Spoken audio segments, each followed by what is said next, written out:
오늘 내 이름 아시죠? 라고 하는 제목으로 함께 하나님의 말씀을 나눌 때에 하나님께서 우리 각자에게 들려주시는 주님의 음성을 듣는 시간이 되기를 주님의 이름으로 축복합니다. 저는 TV 프로그램 중에서 예능 프로그램을 좀 즐겨보는 편입니다. 요즘 예능 프로그램을 보면은요, 대부분 일상의 삶을 그대로 보여주는 관찰 예능이 대세입니다. 여자 연예인 같은 경우에 화장도 하지 않은 생얼 그대로의 모습, 그리고 머리가 정리된 채 않은 산발이 된 그런 모습, 그리고 편안하게 목이 늘어지고 또 이렇게 입은 그 목이 좀 늘어지고 또 무릎이 나온 그런 옷을 입은 그런 자연스러운 모습들이 요즘에 예능 프로그램에 자주 나오는 것을 볼 수가 있습니다. 심지어 부부 같은 경우에는요, 서로 이렇게 부부 싸움을 하는 그런 모습을 그대로 방영을 해 줍니다. 그러다 보니까 서로 싸워서 집을 나가는 모습까지도 방영을 해주고 있는데요. 연예인들도 신비주의 컨셉을 버리고 자연스러운 일상을 그대로 노출해 주는 것 같습니다. 시청자들도 그런 연예인들의 일상생활의 모습을 보면서 더욱 친근하게 느껴지면서 좋아하는 것을 볼 수가 있습니다. 자, 그런데 연예인뿐만 아니라 저와 여러분의 일상의 모든 삶이 카메라에 이렇게 찍히고 있다는 것 혹시 아십니까? 우리가 아침에 출근을 해서 집으로 돌아올 때까지 CCTV 카메라에 노출되는 횟수가 몇 번이라고 생각하십니까? 몇 번일까요? 뉴스에 보니까 하루 평균 83.1회가 찍힌다고 합니다.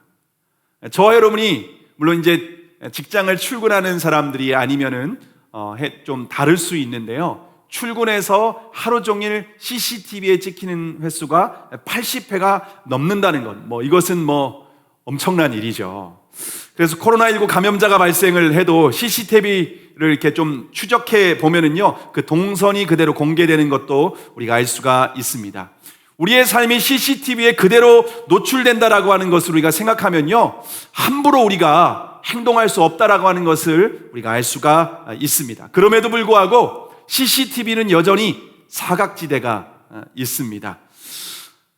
그런데 우리가 의식하지 못하고 있다 할지라도 우리의 삶의 모든 삶이 사각지대 없이 24시간 동안 우리를 관찰하고 계시는 분이 있다는 것 여러분 아십니까? 자, 그러면 우리의 삶을 24시간 동안 관찰하시는 분은 과연 누구실까요? 오늘 본문 1절에서 4절까지의 말씀, 1절에서 4절까지의 말씀을 함께 읽어보겠습니다. 시작.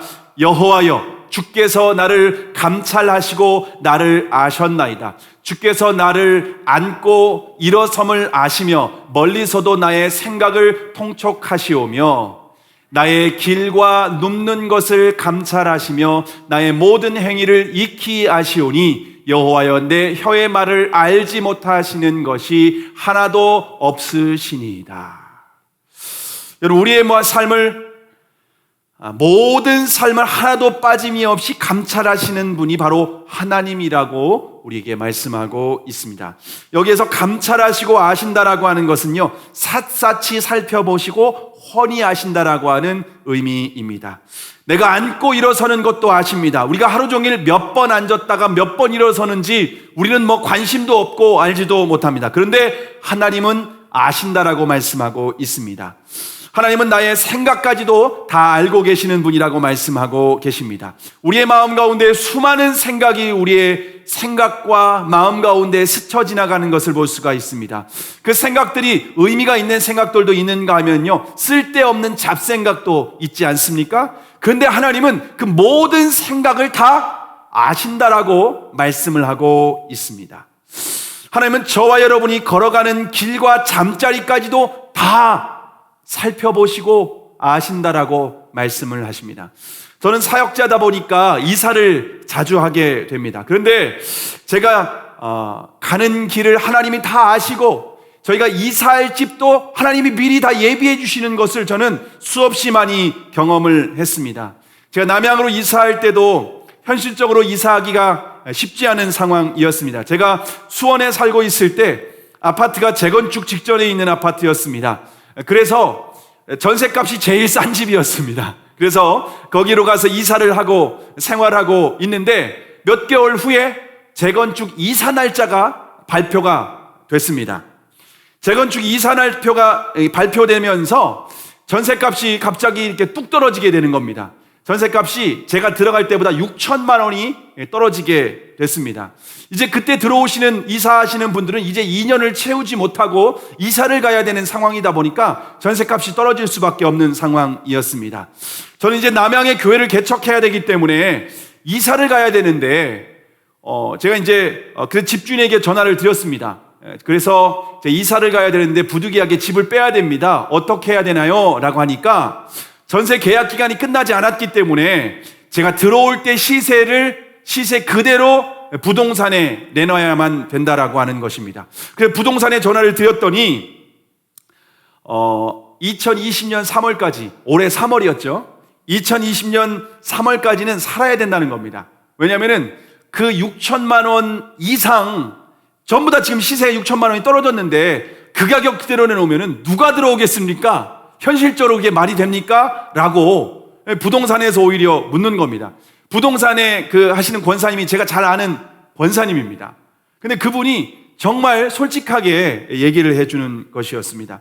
그래서 2020년 3월까지 살아야 된다는 겁니다. 그런데 수원서 남양까지 계속 오면서 새벽 기도를 한다는 것, 모든 예배를 한다라고 하는 것, 여러분 쉽지 않은 상황입니다. 그래서 주님께 기도를 했습니다. 그때가 10월 중순이었습니다. 10월 중순이었는데 그래서 집 문제를 놓고 주님 앞에 기도를 했는데 주님께서 11월 초에 응답해 주신다라고 하는 마음을 주셨습니다. 11월 초에 응답을 해 주신다는 마음을 주셔서 저희가 들어왔던 전세 금액 그대로 6천만 원 떨어뜨린 금액이 아니라 그대로 부동산에 내놓았습니다. 권사님이 안 나갈 거예요 라고 했는데 그래도 좀 걸어놔 주시라고 좀 부탁을 드렸습니다. 저희 부부는 응답을 받았지만 초조한 마음으로 기다리고 있었습니다. 그런데 2주가 지나는 동안 전화 한 통도 연락이 없었습니다. 그런데 11월 2일 금요일 저녁이 되었는데 부동산에서 연락이 왔습니다. 저희 집을 보고 싶다고 하는 사람이 있다는 겁니다. 그래서 제가 먼저 물었던 것이 뭐냐면은 6천만 원 저희가 더 아래가 아니라 정상 저희가 들어갈 때 금액인데 그 금액을 알고 보시는 겁니까? 그러니까는 그렇다는 겁니다. 그래서 그분이 금요일날 저녁에 오셔서 집을 보고 나가셨는데 곧바로 계약하겠다라고 하는 연락이 왔습니다. 근데 그때 저희가 남양에 집을 본 곳이 없었습니다. 집을 전혀 알아보지 않은 상황이었었는데 계약 조건이 무엇이었는가 하면요, 저희가 들어올 때 금액 그대로이지만은 12월 20일까지 한 달하고 한 15일 보름 정도 안에 집을 빼줘야 된다라고 하는 조건이었습니다. 그래서 만약에 그 권사님이 목사님 남양에 집이 없으면은요 이제 어떻게 할 겁니까? 이걸 그냥 빨리 이렇게 응답할 게 아니라 알아보고 해야 되는 거 아니겠습니까? 라고 했는데 제가 그때 권사님께 그런 말씀을 드렸습니다. 권사님 그냥 계약을 하겠습니다. 집이 없으면 어떻게 하겠습니까? 하나님이 다 예비해 주실 겁니다. 우리 상황 다 아시는 하나님이 저희 집 하나 안 구해 주시겠습니까? 라고 하면서 말을 건넸습니다. 그리고 계약 날짜를 잡고 그 다음날 토요일 날 남양으로 이제 와서 집을 알아보기 위해서 찾아왔습니다. 집을 알아와서 저희가 이제 부동산 한 군데 딱 들어가게 됐거든요. 부동산 한 군데 딱 들어가서 집이 있습니까? 라고 하면서 언제 들어와야 됩니까? 라고 하니까는 물어서 제가 12월 20일까지는 들어와야 됩니다 라고 하니까 말씀하시는 게 딱 한 집이 있습니다 라고 하고 그 집을 소개해 주셨고요. 그 집은 저희가 수원에서 살고 있던 그 전셋값 그대로 들어올 수 있는 집이었습니다. 그래서 저희가 12월 20일 날 집을 빼고 원래 금액대로 빼고 그리고 이게 남양으로 이사 올 수가 있었습니다. 여러분 이제 그 집에 들어왔는데 그 집에서 저희가 이제까지 살았는데 이제까지 살던 집 중에 최고 좋은 집이었어요. 네, 층수도 좋고 햇빛 방향도 좋고 집도 깨끗하고 여러 가지 가장 좋은 집을 하나님께서 예비해 주셔서 지난 한 1년 8개월 이상 이렇게 저희가 잘 살 수가 있었습니다. 이제 12월이면은 또 전세 만기가 돼가지고서 또다시 이사를 해야 되는 상황입니다. 근데 제가 개척을 하기 전에 남양이라고 하는 개척 지역을 딱 하나님께서 응답을 주셔가지고 있었는데, 그리고 기도하고 있었는데 주변에 이렇게 공공임대주택 그 알림이 서비스를 이렇게 하는 주변에 사역자들이 있어가지고서 그 사역자들이 이제 남양에 개척한다는 것을 아니까 남양에 공공임대주택이 분양을 하는데 신청을 해보라고 하는 그 공지가 떴다는 겁니다. 그래서 저한테 알려주셔가지고서 제가 급하게 신청서를 제출을 했었습니다. 그런데 합격이 됐어요. 합격이 돼가지고 이제 이 11월이면은 제가 또 그곳으로 이제 이사하게 되었습니다.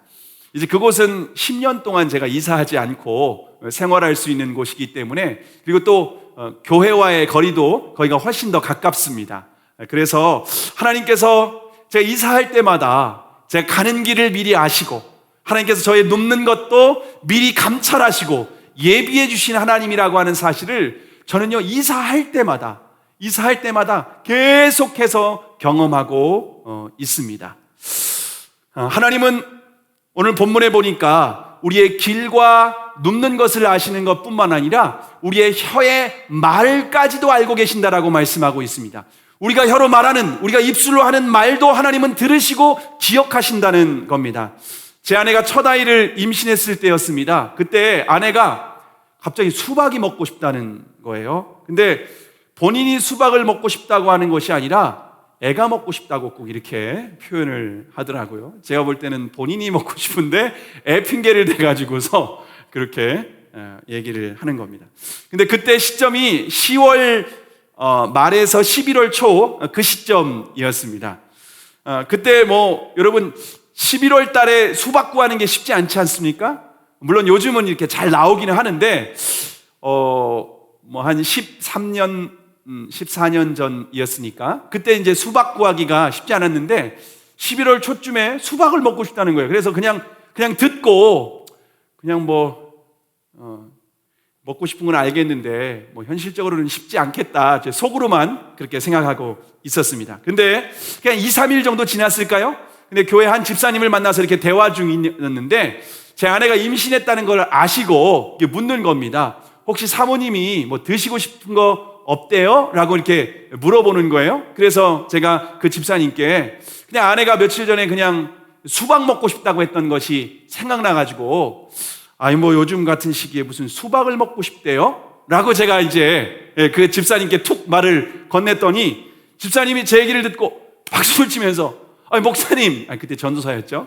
전사님, 저희 집에 마침 수박이 있어요. 김치냉장고에 수박이 있다고 하면서 집에 전화를 하는 겁니다. 전화를 해가지고서 그 아들 보고 그 김치냉장고에 수박이 있으니까 그 수박 가지고 지금 어디로 가지고 오라고 해서 얼마 후에 그 아들이 수박 한 통을, 굉장히 큰 수박을 킹킹대면서 가지고 걸어왔습니다.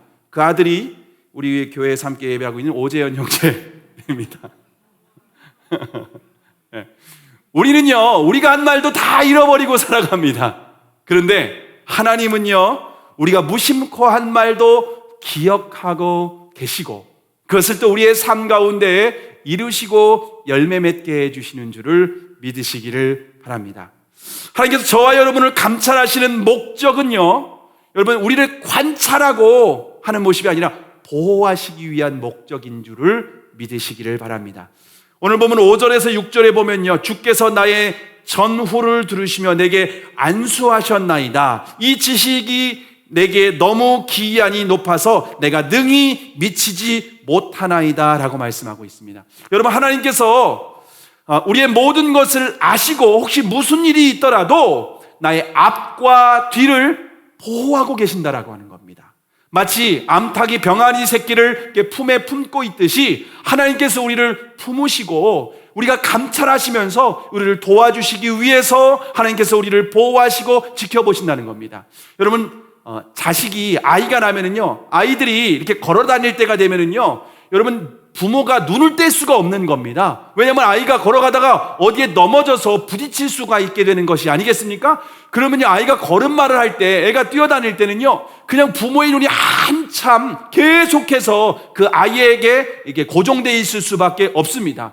여러분 왜 그런 거냐면요, 그 아이에게 무슨 일이라도 생기면은 도와주고 보호해주고 이 아이를 부모로서 책임지려고 하는 마음 아니겠습니까? 하나님께서 우리를 감찰하신다라고 하는 것은요, 마치 그와 같은 눈으로 바라보시는 것입니다. 우리를 보호해주시고 우리를 도와주시고 안아주시고 책임지시고 우리를 인도해주시고자 하는 그런 목적으로 바라보신다라고 하는 것, 저와 여러분이 기억하시기를 바랍니다.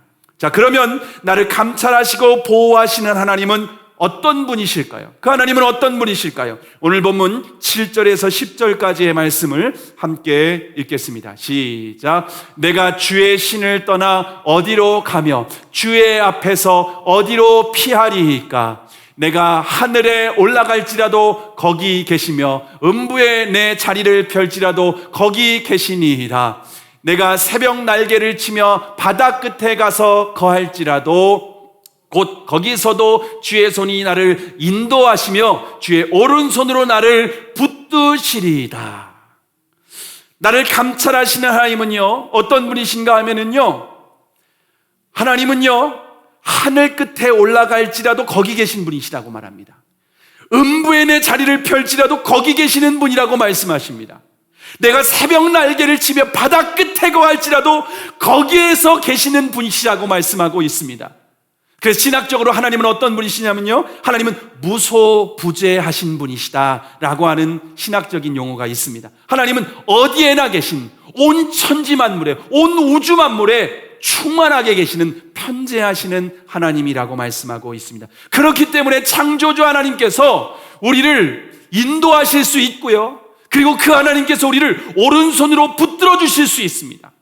하나님은 이처럼 전능하신 분이시고 하나님은 이처럼 어디에나 계신 분이시기 때문에 저와 여러분의 인생을 붙들어 주시고 저와 여러분의 인생을 도와주시고 저와 여러분의 인생을 함께 하시고 인도해 주시는 전능하시고 아주 좋으신 하나님이신 줄을 믿으시기를 바랍니다.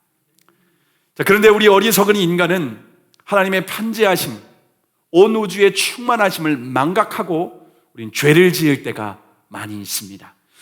하나님을 우리 눈에 보이지 않기 때문에 하나님이 없다고 생각합니다.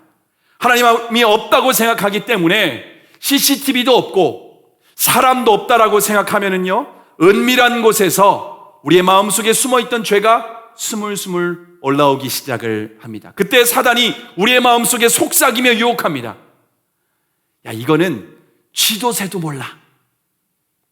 걱정하지 마. 네가 하고 싶은 대로 해. 이 정도는 괜찮아. 여러분, 쥐하고 새는요, 원래 우리가 하는 거 모릅니다. 쥐하고 새는 아무도 모릅니다.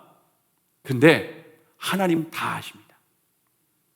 하나님은 아무리 어둡고 은밀한 곳에서 행한 죄라고 할지라도 하나님 앞에서는 절대로 숨길 수가 없는 줄을 믿으시기를 바랍니다.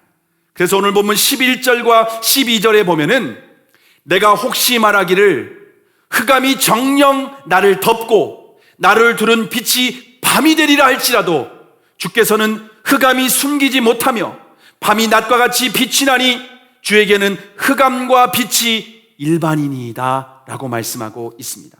우리가 아무리 어둠 가운데에서 아무도 모를 거야, 이건 누구도 몰라 라고 할지라도 하나님은요, 흑암에서 행한 일이나 빛 가운데에서 행한 일이나 하나님 앞에서는 동일하다라는 것입니다.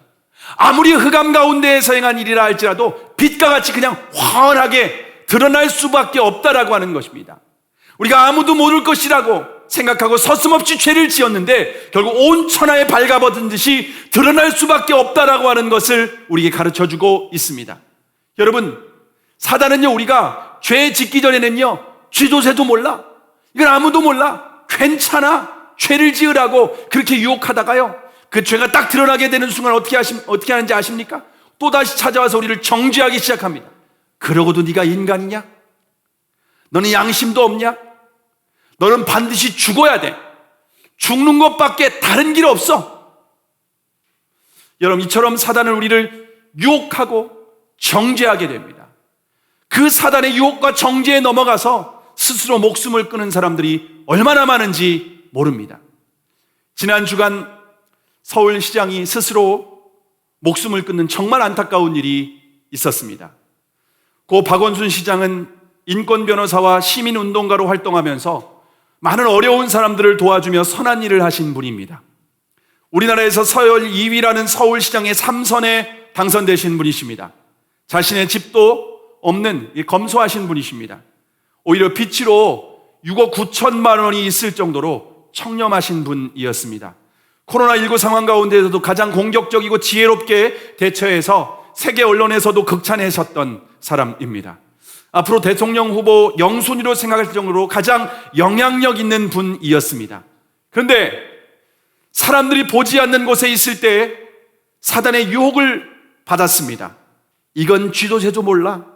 내 마음대로 해. 이 정도쯤은 괜찮아. 사단의 유혹과 속임수에 넘어가서 죄를 짓게 된 것 같습니다. 물론 그분이 어떤 죄를 지었는지 정확하게 알 수는 없습니다.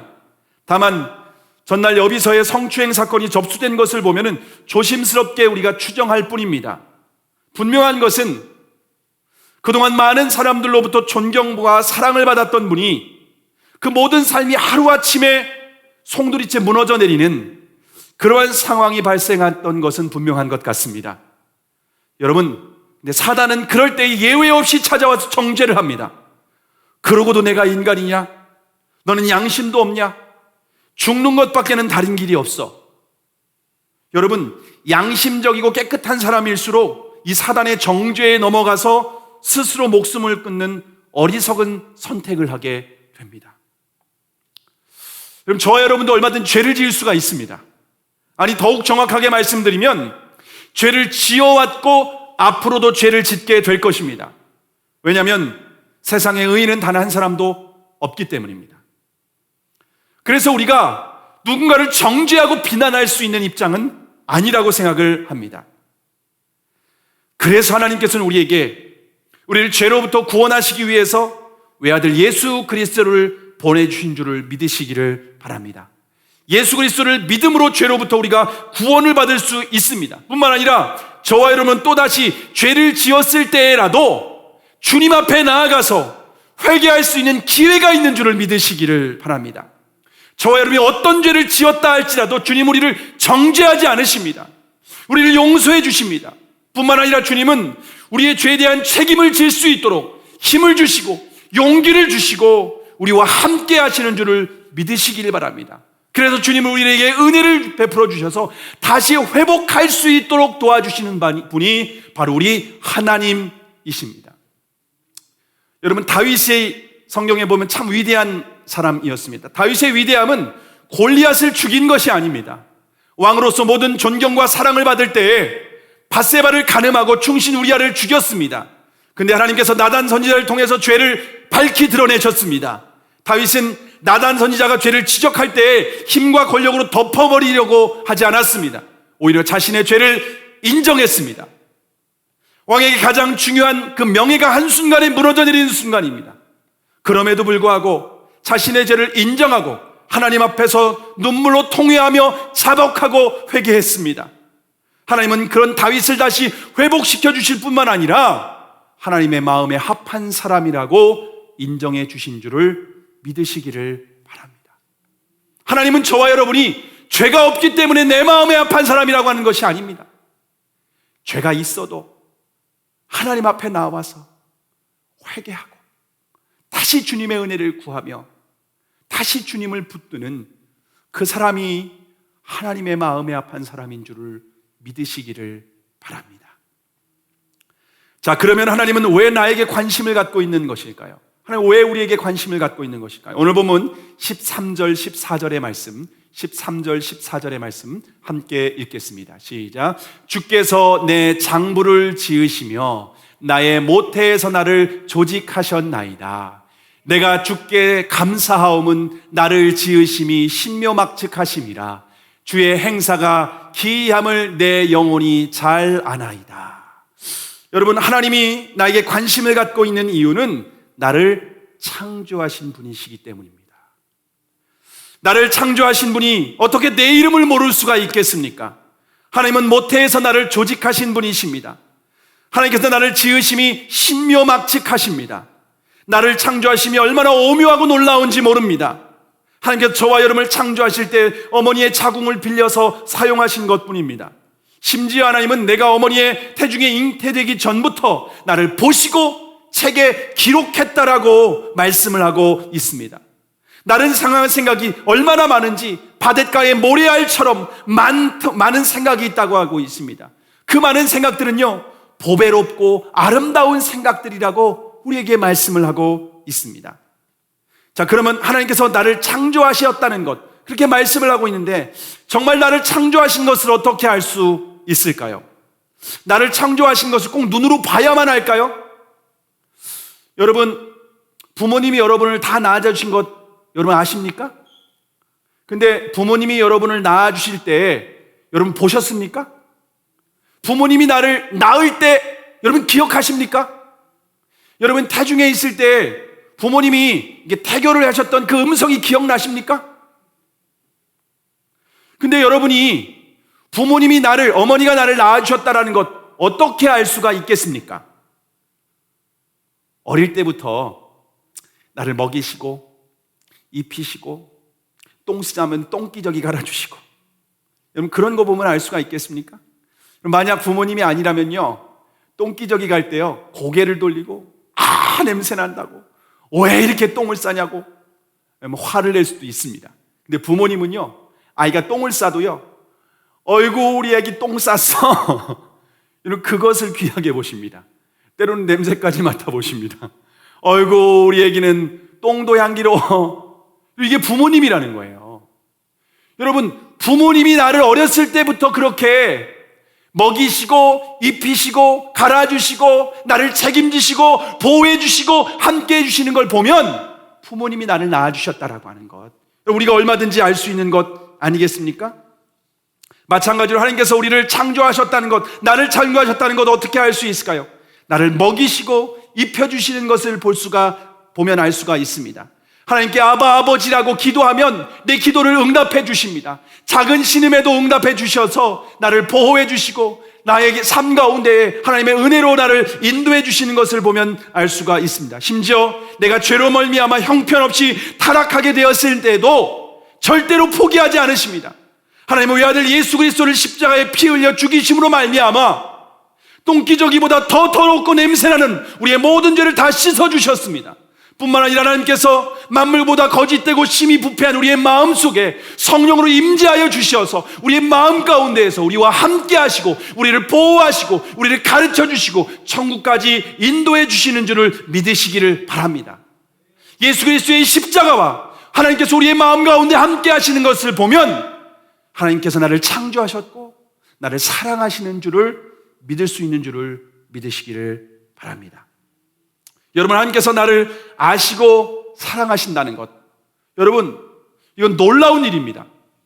하나님은 창조주이십니다. 온 우주 만물에 충만하신 분이십니다. 편재하신 분이십니다. 그 하나님이 나를 창조하셨고 그 하나님이 외아들 예수 그리스도를 내어주시기까지 나를 사랑하신다는 것, 이것은 단순히 소설 속에 있는 어떤 이야기가 아닙니다. 성경을 통하여서 우리에게 계시하신 진리입니다. 하나님의 말씀입니다. 변함없는 진리의 말씀입니다. 우리의 감정이 설마 그 창조자 하나님이 나를 사랑하신다고? 외아들을 주시기까지 사랑하신다고? 내 감정으로 아무리 믿겨지지 않을 수는 있지만 진리의 말씀에 분명히 기록하고 있는 말씀입니다. 하나님이 그렇게 우리를 사랑하십니다.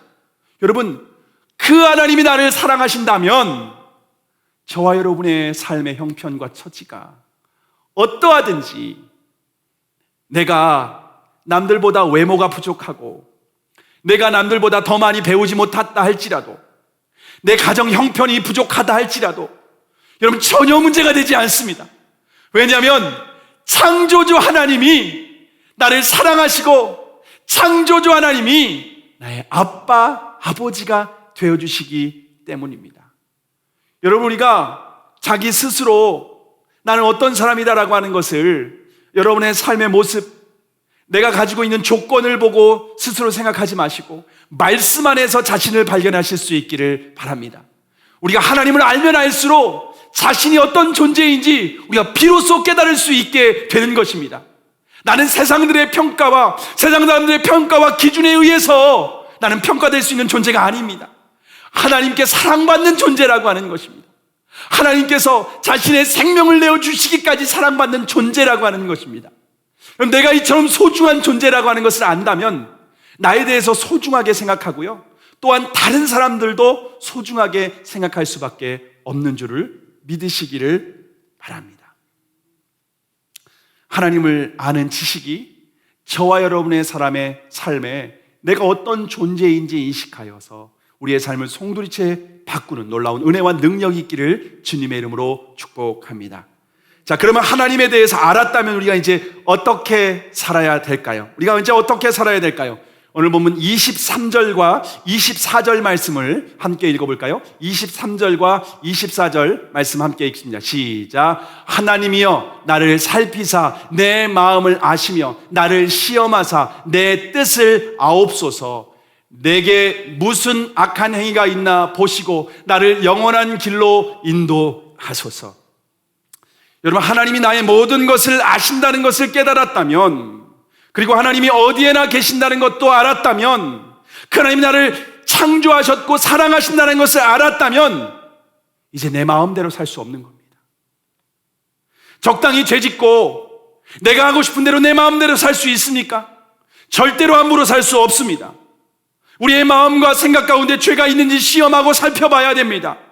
혹시나 죄가 발견되면 곧바로 회개해야 합니다. 죄를 돌이키고 주님께서 기뻐하시고 인정하시는 생명의 길을 걸어가야만 하는 줄로 믿으시기를 바랍니다. 여러분, 하나님 나를 아는 것으로 끝나지 마시길 바랍니다. 우리의 삶에 하나님 나를 아시니까 내 삶의 이제 행위를, 내 삶의 생각과 내 삶의 입술과 내 삶의 목적과 내 삶의 모든 동기가 하나님 앞에 바른지 점검하고 확인하고 그에 합당한 삶을 살아야 되는 줄을 믿으시기를 바랍니다. 우리의 마음을 살펴보기 위해서 날마다 말씀의 거울 앞에 그래서 서야만 되는 것입니다.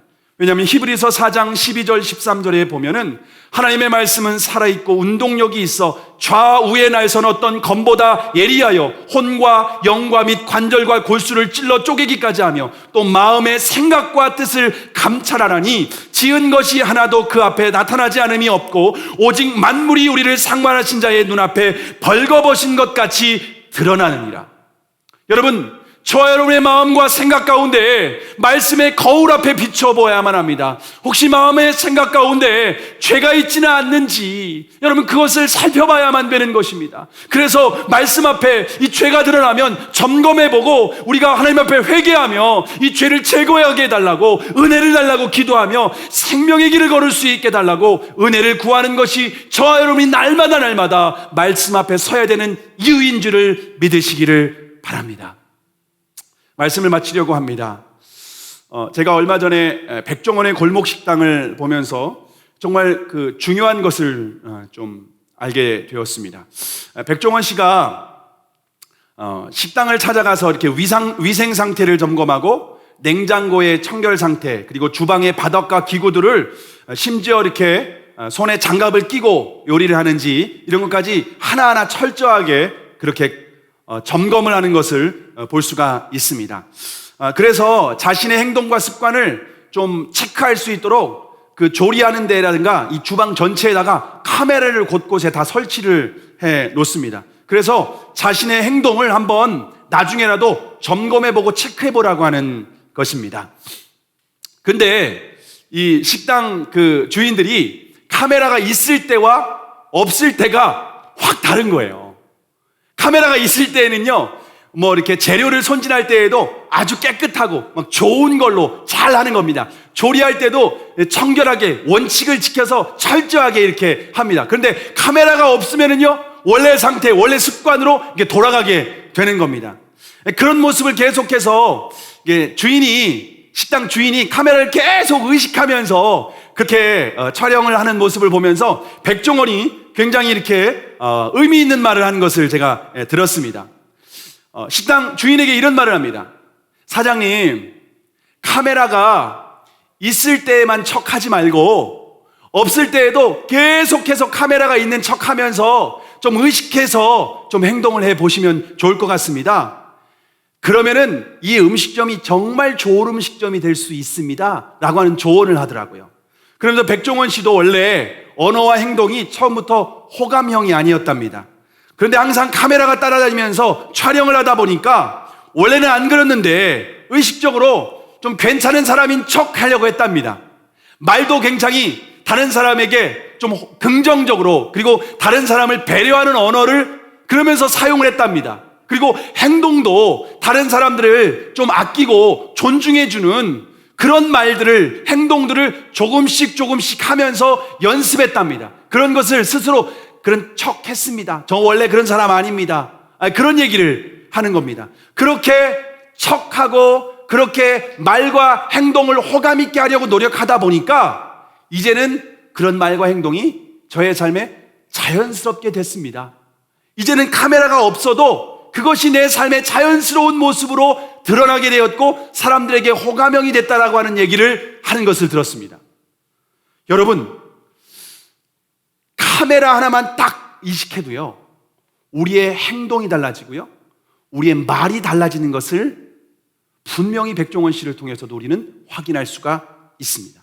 하물며 하나님을 의식하고 살아가는 저와 여러분의 삶은, 저와 여러분의 삶과 언행과 인격은 얼마나 달라질 수 있을까요? 여러분, 하나님의 편지하심은요, 부담스러운 것이 아니라 저와 여러분에게 힘이고 능력이고 도움인 줄을 믿으시기를 바랍니다. 하나님은 어디에나 우리와 함께 하십니다. 어디에 있든지 우리를 감찰하고 바라보고 계십니다. 우리의 삶을 보호해 주시고 우리의 삶을 도와주시고 우리가 죄 가운데 빠지지 않도록 우리와 함께 하십니다. 우리가 죄 가운데 유혹이 있을 때 주님의 도우심을 구하면 주님께서 우리에게 도와주시고 우리가 피할 길을 내주십니다. 혹여나 우리가 죄에 빠졌다 할지라도, 죄에 넘어졌다 할지라도 우리가 주님께 구하고 은혜를 구하고 도움을 구하면 주님께서 우리를 도와주시고 다시 회복시켜 주시고 우리의 죄 가운데 다시 일어설 수 있는 힘과 용기를 주시는 분이십니다.